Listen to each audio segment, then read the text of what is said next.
ایک بہت خوبصورت نام ہے داغ دہلوی کا، وہ پرانی دہلی سے ان کا تعلق تھا۔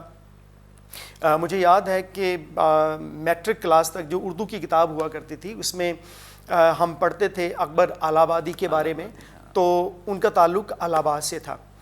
اب جب ہم خداوند یسوع مسیح کی بات کرتے ہیں اور ان کے بارے میں کہا گیا ہے کہ وہ ناصری، ان کا نام لکھا گیا ہے کہ کیونکہ وہ ناصروں سے تعلق رکھتے تھے، یہ ان کا علاقہ تھا جہاں پہ انہوں نے اپنا بچپن گزارا تھا۔ اور اس کا ذکر ہم اگر ہم متی کی انجیل اس کا 2 باب دیکھیں تو وہاں پر ہم دیکھتے ہیں کہ جب یوسف اپنی بیوی مریم اور اپنے بیٹے کو لے کر مصر میں چلا جاتا ہے اور پھر خواب کے ذریعے سے اسے کہا جاتا ہے کہ اب وہ واپس اپنے علاقے میں جائے، اور جب اسے پتہ چلتا ہے کہ ہیرودیس کی جگہ پر اس کا بیٹا ارخلاؤس اب یہودیہ کا بادشاہ ہے، تو پھر وہ خواب میں ہی ہدایت پاتا ہے یہودیہ میں نہ جائے، اور وہ وہاں پر ہے کہ وہ ناصرت میں چلا جاتا ہے۔ اور اسی نسبت سے 23ویں آیت میں اسپیسیفکلی یہ لکھا گیا ہے کہ وہ ناصری کہلایا۔ سو یہ جو پہلا حصہ ہے آپ کے سوال کا کہ وہ اس لیے ناصری کہلایا کیونکہ وہ ناصرت سے تھا۔ اب جو آپ کے سوال کا دوسرا حصہ ہے وہ بہت زیادہ ڈیبیٹیبل بھی ہے، لیکن ہم خدا کے کلام کے مطابق اسے دیکھنے کی کوشش کریں گے کہ کیا پرانے عہد نامے میں خداوند یسوع مسیح کے بارے میں اس طرح کا کوئی ذکر ہے۔ اور اس کو خاص طور پر ابھی جو میں نے حوالے کا ذکر کیا متی کی انجیل اس کا 2 باب 23ویں آیت خاص طور پر بہت دفعہ لوگوں کے لیے الجھن کا باعث بنتی ہے، جہاں پر لکھا ہے کہ نبیوں کی معرفت کہا گیا تھا کہ وہ ناصری کہلائے گا۔ جب ہم اس پہ بات کرتے ہیں کہ نبیوں کی معرفت اگر کہا گیا ہے تو وہ کہاں پر کہا گیا ہے، چند ایک باتیں ہمیں یاد رکھنا ہے۔ سب سے پہلی بات، کسی ایک نبی کی بات نہیں کی گئی بلکہ کہا گیا ہے کہ نبیوں کی معرفت یہ کہا گیا۔ اس سے پہلے کہ ہم وہ حوالہ جات دیکھیں، میں بتانا چاہوں گا کہ کلام مقدس میں جب کوئی نبی نبوت کرتا ہے تو اس کو ہم انگلش میں اس کو پروفیسی کہتے ہیں، اور بہت دفعہ ہمیں پیشین گوئیوں کا بھی لفظ وہاں پر نظر آتا ہے، اور بہت دفعہ اگر ہم ان دونوں لفظوں کی تشریح کریں تو دونوں کا معنی یہی بنتا ہے کہ یہ فیوچر کے ساتھ ان کا تعلق ہے، مستقبل کے ساتھ ان کا تعلق ہے۔ اور جب بائبل مقدس کے حوالے سے ان دونوں باتوں کو ہم دیکھتے ہیں، وہ نبوت ہو یا وہ پیشین گوئی ہو، ہم اس کی بحث میں نہیں جائیں گے کہ دونوں میں یہ کس طریقے سے ہیں، لیکن دونوں کو تعلق میں نے بیان کیا کہ فیوچر کے ساتھ ہے، اور دونوں کا معیار یہ ہے کہ وہ ہمیشہ پوری ہوتی ہیں۔ اس کے بعد جب ہم خداوند کے کلام کو دیکھتے ہیں تو خداوند کا کلام جب لکھا گیا تو بہت دفعہ خاص طور پر ہمیں پرانے عہد نامے میں یہ ملتا ہے کہ بہت سے ایسی آیات ہیں، جیسے موسیٰ جب بھی وہ لکھتا ہے تو وہ کہتا ہے کہ خداوند فرماتا ہے thus says the Lord، اور خداوند کے وہ الفاظ وہ ایز اٹ از ان کو آیات کی شکل میں لکھا گیا۔ پھر ہم دیکھتے ہیں کہ خداوند کے کلام کو روح کی تحریک سے لکھا گیا، اور ایک تھیولوجیکل جو علم الہی کی ایک خاص اس میں ایک فریز استعمال کیا جاتا ہے، اور اس کو کہا جاتا ہے superintending work of the Holy Spirit, کہ یہ خدا کے پاک روح کی گہری تحریک سے کی نگرانی میں لکھا گیا کلام ہے۔ اور پھر ہم دیکھتے ہیں کہ رویا کے ذریعے سے بھی، خوابوں میں بھی خداوند کا کلام دیا گیا۔ ان ساری باتوں کو بتانے کا میرا مقصد یہ ہے کہ جب ہم پیشین گوئی کی بات کرتے ہیں یا نبوت کی بات کرتے ہیں تو بہت سی ایسی آیات ہمیں نظر آتی ہیں جو ایز اٹ از پرانے عہد نامے سے نئے عہد نامے میں لکھی گئی ہیں، لیکن یہاں پر جو ہے کہ نبیوں کی معرفت کہا گیا تھا، یہ ایک سمری کی صورت میں یہاں پر بیان کیا گیا ہے کہ انبیاء نے اس کو کہا تھا کہ وہ ناصری کہلائے گا۔ اب کہاں پہ یہ کہا گیا؟ پرانے عہد جب ہم دیکھتے ہیں اس خاص طور پہ اس حوالے کو تو ہم یہاں دیکھتے ہیں کہ نتنیل حیرانی سے 46ویں آیت میں خداوند یسوع مسیح کے بارے میں یہ بیان کرتا ہے کہ کیا ناصرت سے کوئی اچھی چیز نکل سکتی ہے؟ بہت دفعہ کہا جاتا ہے کہ شاید یہ تمسخر اس نے اڑایا خدا یسوع مسیح کے بارے میں جب اس نے یہ کہا، ایک مذاق کی صورت میں بعض اوقات سمجھا جاتا ہے، لیکن جب اس کی ہم گریک کانوٹیشن دیکھتے ہیں تو اس کے مطابق وہ حیرانی سے یہ بات کرتا ہے، اور اس کے پیچھے ایک سوچ تھی، کیونکہ جب ہم دیکھتے ہیں خاص طور پر یوحنا کی انجیل اس کا 7واں باب اور اس کی 52ویں آیت، تو وہاں پر شاید اس کے ذہن میں فریسیوں اور فقیہوں کی وہ بات تھی جب وہ یسوع کے بارے میں کہتے ہیں کہ گلیل سے کوئی اچھی چیز نہیں نکل سکتی۔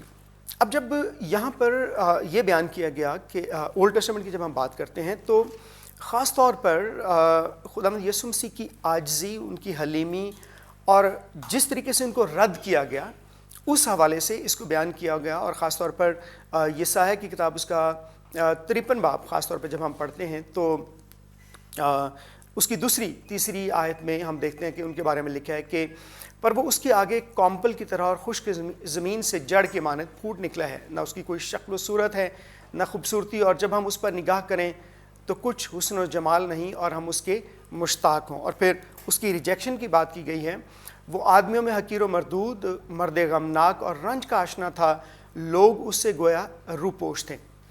تو جب ناصری کی بات کی گئی تو اس کی رد کیے جانے کی اور پھر خاص طور پر جس طریقے کی یسوع مسیح کی زندگی ہے اس کے بارے میں بات کی گئی، لیکن یہاں پر میں اسپیسیفکلی یسایہ 11:1 کے بارے میں بتانا چاہوں گا کہ وہاں پر یہ پیشین گوئی پوری ہوتی ہے۔ لکھا گیا ہے 11:1 میں کہ یسی کے تنے سے کومپل نکلے گی اور اس کی جڑوں سے ایک بارآور شاخ پیدا ہوگی، برانچ، شاخ کے لیے عبرانی جو لفظ ہے وہ نظر ہے، اور کہا یہ جاتا ہے کہ ناصری کے لیے جو عبرانی لفظ استعمال کیا گیا ہے نظرت، اور یونانی میں نیزرین، اور ہم اردو میں ناصری استعمال کرتے ہیں، وہ ناظر سے ہی نکلا ہے۔ سو ہم بہت سے اسکالرز یہ بھی کہتے ہیں کہ ہم اس کو یوں بھی پڑھ سکتے ہیں کہ اس کی جڑوں سے ایک بارآور ناصری پیدا ہوگا۔ سو ہم دیکھتے ہیں کہ اس طریقے سے نبیوں کی معرفت اگر کہا گیا تو وہ یسایہ 11:1 میں مندرج ہیں۔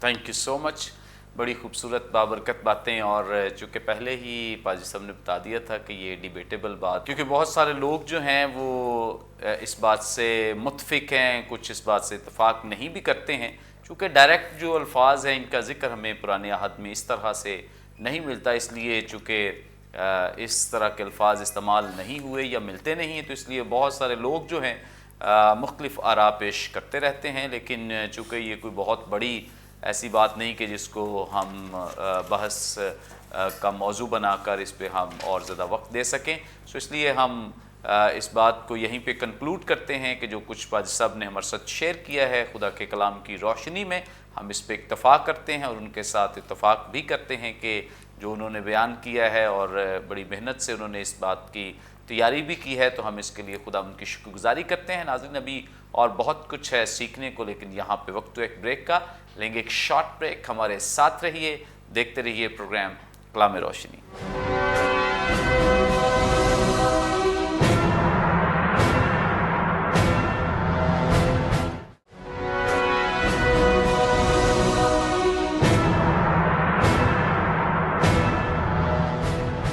ویلکم بیک ناظرین، آپ دیکھ رہے ہیں پروگرام کلام روشنی۔ بریک پر جانے سے پہلے بڑی خوبصورت بابرکت باتیں جو آپ خدا ان سے سیکھ رہے تھے، آگے بڑھیں گے۔ ڈاکٹر عادل امین صاحب سے گفتگو کا دوبارہ آغاز کریں گے۔ ڈاکٹر صاحب، آپ ہماری رہنمائی فرمائیں، یہاں پر جب نتنیل کو بتایا گیا ہے خداوند یسوع مسیح کے بارے میں کہ وہ یوسف کا بیٹا ناصری ہے، تو فوراً سمجھ گیا ہے کہ ناصرت کا رہنے والا ہے۔ تو اب آگے اس نے بڑی ایک عجیب سٹیٹمنٹ دی ہے، اور کافی اس پہ بحث و مباحثہ چلتا رہتا ہے کہ نتنیل نے ایسی بات کیوں کی ہے جو وہ یہ کہتے ہیں کہ ناصرت سے کوئی اچھی چیز نکل سکتی ہے۔ اس کا مطلب کیا ہے؟ کیا مطلب ان کے ذہن میں سوچ تھی، خیال تھا، پازیٹیو، نیگیٹو، کیا بات ہے جو انہوں نے ناصرت کے تعلق سے کی ہے؟ جی بہت شکریہ پادری صاحب۔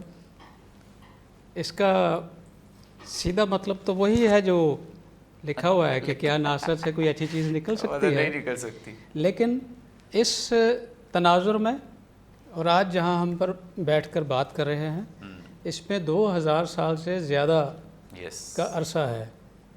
جو منظر ہے اس وقت کا ناصرت کا اور آج کے ناصرت کا منظر جو ہے وہ فرق ہے. آج ہم بڑی خوشی سے اپنی شاعری میں یسوع کو ناصری لکھتے ہیں اور ناصرت کے حوالے سے اس کا ذکر کرتے ہیں.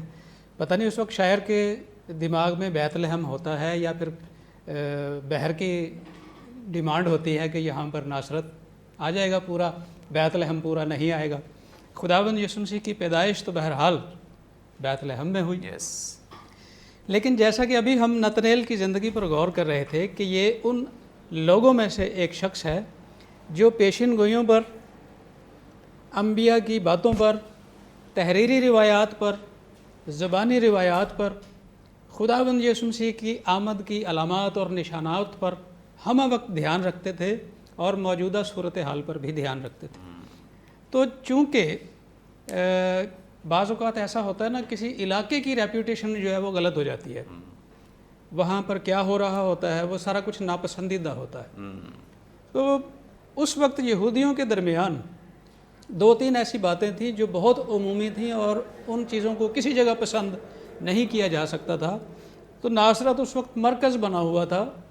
یہ روم گورنمنٹ کا سمجھ لیں کہ کٹھ پتلی علاقہ تھا اور اس قدر وہاں پر خدا کے کلام کی بے حرمتی اور وائیولیشن ہوتی تھی کہ اس کی حد نہیں.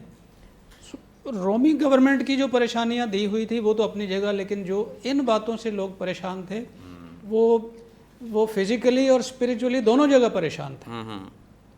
تو ایک وقت میں انسان اس علاقے کے لیے یہ نظریہ قائم کر لیتا ہے کہ یہاں سے کسی اچھے کی امید رکھی نہیں جا سکتی. تو ناصرت اس وقت کا علاقہ ناپسندیدہ علاقہ کیوں؟ کیونکہ ہم دیکھتے ہیں یسوع مسیح کے زمینی ایام کے دوران ناصرت میں رومی فوج تعینات تھی اور جتنے لوگ ان رومی سپاہیوں کا ساتھ دیتے تھے یا ان کے ساتھ لین دین رکھتے تھے, کسی بھی طرح سے اپنے نمبر بنانے کے لیے شاید انہیں پانی پلاتے ہوں یا کھانا دیتے ہوں یا کسی بھی طرح سے انہیں رہائش دیتے ہوں, ایسا شخص تمام ان لوگوں کی نظر میں ناپسندیدہ قرار پاتا تھا جو انہیں اس وقت وہاں پر دیکھ رہے ہوتے تھے. لہٰذا ناصرت کے رہائشیوں کے بارے میں یہ عمومی رائے قائم ہو چکی تھی کہ یہاں کا کوئی باشندہ اسرائیلی قوم کے ساتھ وفادار نہیں ہے, بلکہ جیسا کہ ابھی ہم نے سنا کہ یسوع کو مطلب ناصری کہا گیا. یسوع کو ناصری جو ہے وہ کسی اعزاز کے ساتھ نہیں کہا گیا تھا. یہ ناپسندیدگی کا اظہار کرنے کے لیے اسے ناصری کہا گیا کہ یہ ناصری ہے. ٹھیک ہے, اور یسوع ناصری یعنی ناصرت سے اس کا تعلق ہے. تو جو لوگ بیت لحم کے تعلق سے اس کو جانتے ہیں وہ اس کی پیدائش کا کم ذکر کر رہے ہیں, ناصرت کے حوالے سے اس کا زیادہ ذکر کر رہے ہیں, تو وہ یسوع کے ساتھ اپنی ناپسندیدگی کا اظہار کر رہے ہیں. اگر کوئی یہودی محصول کی چوکی پر یا مردم شماری کے کسی کام میں یا راہداریوں کے سلسلے میں دیگر مطلب پیشہ ورانہ طور پر ملوث ہو یا وہ روم سے تنخواہ لے رہا ہے یا کچھ بھی ہے, تو اس شخص کو تو سمجھیں کہ وہ اپنے پاس بھی کھڑے ہونا نہیں دیتے تھے. وہ شخص جو کہتا ہے کہ اے خداوند میں تیرا شکر کرتا ہوں کہ میں ہفتے میں 2 دفعہ روزہ رکھتا ہوں اور میں اس شخص کی مانند نہیں ہوں, وہ اس طرح کی نفرت اس وقت جو ہے ایک دوسرے کے لیے پائی جاتی تھی. مسیح موعود کی شناخت کے لیے عہد عتیق کی پیشن گوئیوں کو ملحوظ خاطر رکھا جاتا تھا. ایک کنواری کے حاملہ ہونے اور بیٹا جننے کے ساتھ ساتھ دیگر اشارات اور شناخت میں جغرافیہ کا مقام جو ہے اس کی بڑی اہمیت تھی. تو کیا ناصرت سے کوئی اچھی چیز نکل سکتی ہے جبکہ مسیح موعود کی پیدائش کا وعدہ بھی ناصرت کے تعلق سے نہیں ہے؟ تو جب فلپس نے نتنیل کو بتایا کہ وہ جس کا ذکر موسیٰ نے توریت میں کیا اور انبیاء نے اپنے صحائف میں کیا ہے, اپنی باتوں میں کیا ہے, وہ ہمیں مل گیا. اب یہ تو اختصار کے ساتھ لکھا ہوا ہے نا, فلپس اور نتنیل کے درمیان کتنی دیر بات ہوئی ہے یا کتنے دن بات ہوتی رہی ہے. اچھا جی, کہاں سے ہے وہ شخص؟ وہ ناصرت سے ہے. ہیں ناصرت سے کیسے ہو سکتا ہے؟ تو یہ کیفیت تھی اس وقت, اس جملے کی یہ کیفیت تھی. یہ کیسے ممکن ہے کہ وہ ناصرت سے ہو جو ہمیں بچانے کے لیے, نجات دینے کے لیے آ رہا ہے, ہمارا بادشاہ ہونے کے لیے آ رہا ہے, تو یہاں سے اس کا برپا ہونا ممکن کیسے ہے؟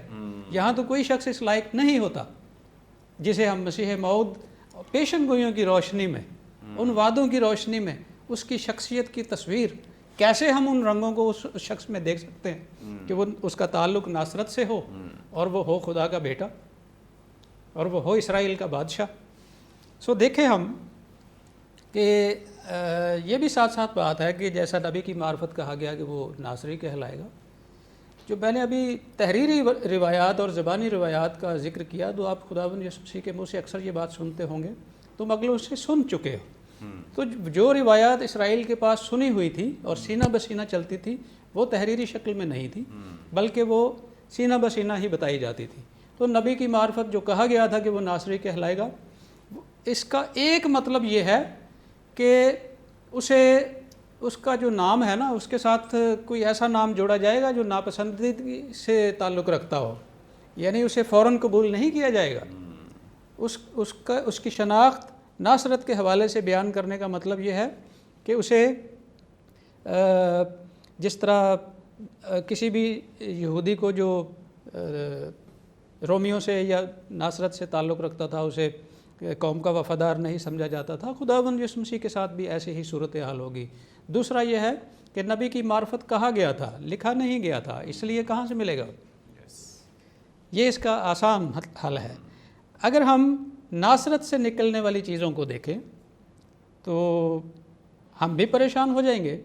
اگر ہم خداوند یسوع مسیح کے بچپن کے ایام کو نہیں جانتے، اگر ہم مصر میں جو اس کا وقت گزرا اس کو نہیں جانتے اور ہم اسے صرف ناصرت کے حوالے سے ہی جانتے ہیں، تو پھر ہم بھی پریشان ہوں گے کہ اچھا ہمیں تو یہ کہا گیا تھا میکا کی معرفت 5ویں باب کی 2 آیت میں کہ اے بیت لحم افراتا، اگرچہ تو یہودا کے ہزاروں میں شامل ہونے کے لیے چھوٹا ہے تو بھی تجھ میں سے ایک شخص نکلے گا اور میرے حضور اسرائیل کا حاکم ہوگا۔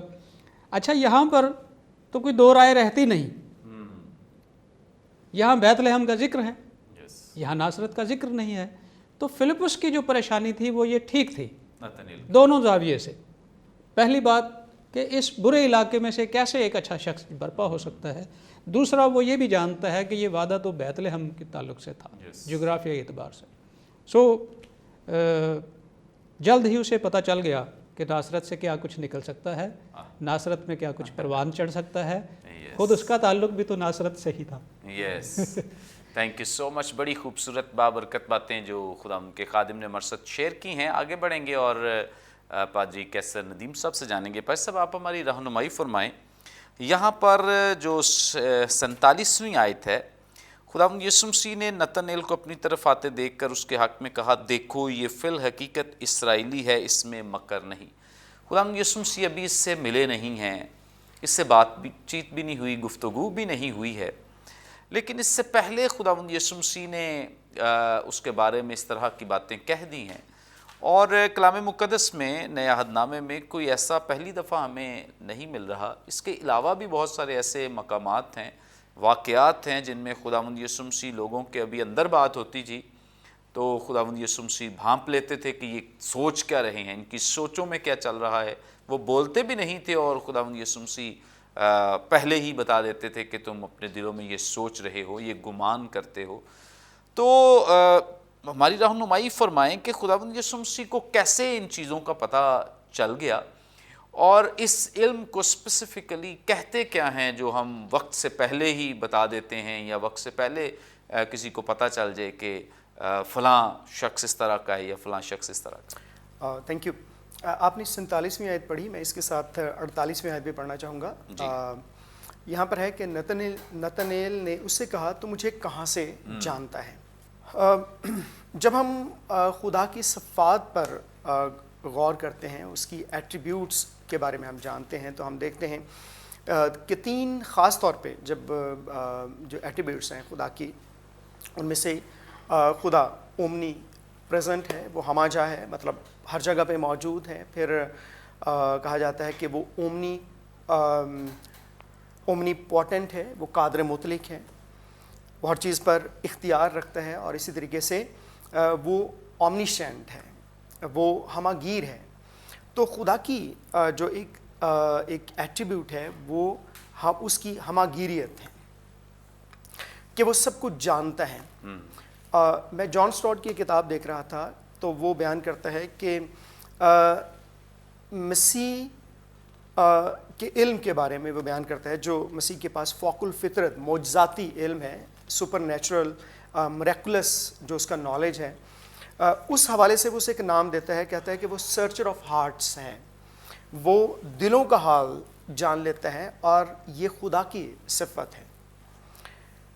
جب ہم ساری اناجیل میں دیکھتے ہیں تو خداوند یسوع مسیح کا یہ علم کہ وہ دوسروں کے متعلق سب کچھ وہ جانتے ہیں, ہم دیکھتے ہیں کہ وہ اپنے اختیار کے بارے میں بھی جانتے ہیں. متی کی انجیل اس کا 28واں باب اور 18ویں آیت میں ہے کہ وہ آسمان اور اسے پتہ ہے کہ آسمان اور زمین کا کل اختیار مجھے دیا گیا ہے. جیسے ہم نے بیان کیا کہ یسوع دلوں کے حال کے بارے میں وہ جانتا ہے. ایک واقعہ ہمیں ملتا ہے کہ ایک اندھا گونگا جس میں بدرو ہوتی ہے, جب وہ مسیح خداوند کے پاس شفا کے لیے آتا ہے اور فریسی اس کے بارے میں یہ سمجھتے ہیں یسوع مسیح کے بارے میں کہ بدروہوں کے سردار بالزبول کی مدد سے وہ ایسا کر سکتا ہے, وہ بدروہوں کے نکالتا ہے. تو خدا کے کلام میں لکھا ہے کہ مسیح ان کے دل کے خیالوں کو جان لیتے ہیں. ایک اور واقعہ ہمیں ملتا ہے فریسیوں کے بارے میں, جب وہ خدا یسوع مسیح سے پوچھتے ہیں کہ کیا کیسر کو جزیہ دینا روا ہے یا نہیں, اور خداوند یسوع مسیح کے بارے میں لکھا ہے کہ وہ ان کے دل کی شرارت کو جان لیتا ہے.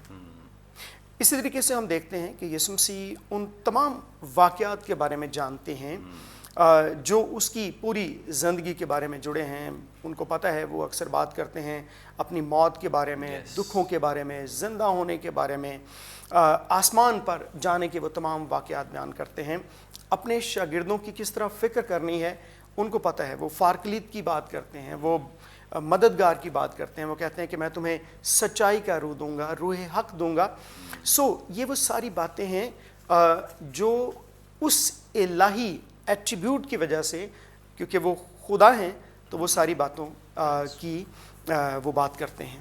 تھینک یو سو مچ. بڑی خوبصورت باتیں, بابرکت باتیں, کیونکہ خدا یسوع مسیح کے پاس یہ اتھارٹی ہے, اختیار ہے کہ وہ سب کچھ جانتا ہے, اور اس کے پاس ایسا علم ہے, اور چونکہ اس کی جو اتھارٹی اور اختیار ہے وہ ایسا لامحدود ہے کہ اس سے کوئی بھی چیز باہر نہیں ہے, کوئی ایسی چیز نہیں ہے جو اس سے پنہا ہو یا چھپی ہوئی ہو. اسی لیے خداوند یسوع مسیح جیسے پادری صاحب نے بیان کیا ہے کہ اپنی زندگی کے بارے میں بھی جانتے ہیں کہ آئندہ آنے والے وقت میں میرے ساتھ کیا ہوگا اور کس طرح سے میں ان دکھوں, پریشانیوں اور تکلیفوں میں سے گزروں گا, اور اس کے بعد کا بھی انہیں پتہ ہے کہ میں تیسرے دن مردوں میں سے جی اٹھوں گا. اس کے بعد کا بھی پتہ ہے کہ پھر میں آسمان پر اٹھایا جاؤں گا, اور اس کے بعد کلیسیا کا بھی پتہ ہے کہ کلیسیا کہاں پر ہوگی, ان کا مقام کیا ہوگا, ان کا رتبہ کیا ہوگا.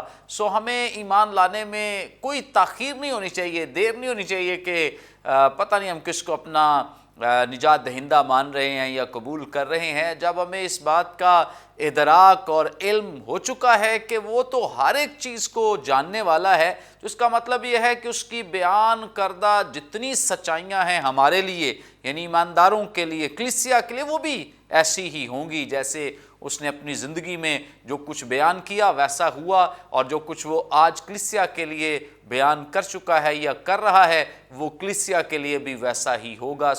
ایماندار جو لوگ ہیں وہ اس بات پر ایمان رکھتے ہیں, اور جتنے غیر ایماندار ہیں ان کو ایمان لانے میں تاخیر کا شکار نہیں ہونا چاہیے, بلکہ فوراً مسیح کو اپنا شخصی نجات دہندہ قبول کرنا چاہیے, کیونکہ دنیا میں کوئی اور ایسی شخصیت آپ کو نہیں ملتی ہے کہ جس شخصیت کے پاس اس طرح کا علم ہو, اور کوئی ایسی مثال نہیں ملتی کہ وہ بطور خدا اپنے آپ کو یہاں پر ظاہر کرے اور خدا کی صفات کے ساتھ یہاں پر کام کر رہا ہو. یہ صرف اور صرف خداوند یسوع مسیح کی ذات اقدس ہے جس میں یہ کوالٹیز موجود ہیں. اس لیے اسے اپنے خداوند کے طور پہ قبول کرنے میں اور اسے اپنے منجی کے طور پہ قبول کرنے میں دیر نہ کریں, تاخیر نہ کریں, تاکہ کسی بھی طرح سے آپ اس نجات سے, ابدیت سے محروم نہ رہ جائیں. تھینک یو سو مچ پادری صاحب, تھینک یو سو مچ.